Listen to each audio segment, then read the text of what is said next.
Hello everyone, it's the magnanimous one, Dr. Brown here. I just want to let you guys know to feel free to check out my website, omicron.spruz.com for more. Now, let's get into the video. As we know in SpongeBob, Squidward has an overactive imagination and is borderline paranoid.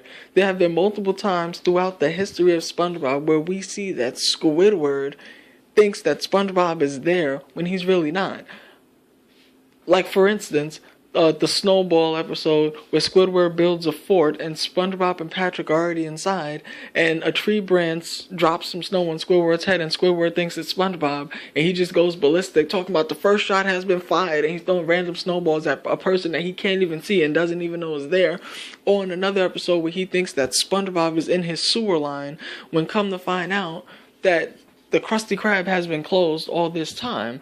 So it's not hard or far-fetched to believe that Squilliam Fancy Son could actually be Squidward's imaginary friend and or another part of his personality, because as we know, Squidward gets very depressed throughout the show, where, you know, his music career sucks, no one wants to hear him play the clarinet, but Squilliam, who's aka Squidward's rival, maybe Squidward's rival, Squilliam, that persona came up because when Squidward gets real low and depressed and has his head in the mud, Squilliam appears so that way Squidward can have something more to achieve and thrive for. Because, I mean, every time you really see Squidward take on Squilliam, Squidward is always the victor, because Squilliam comes at a time when Squidward is doubting himself or real depressed, which makes Squidward work that much harder. Like, for instance, in episode Band Geeks, Squilliam comes and Squilliam can't believe that Squidward did such a good job that Squilliam suffers a heart attack. You know, it made Squidward do that much better. But leading up to the final confrontation with him and Squilliam, Squidward was like real depressed to even go in to teach the music class.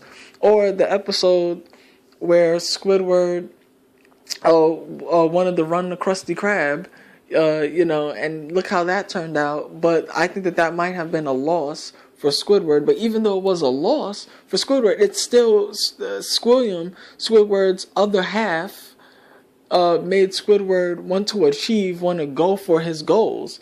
You know, and if you notice, Squilliam really only pops up when it's time for Squidward to compete or when Squidward is really depressed. So is it possible that Squilliam could be Squidward's imaginary personality?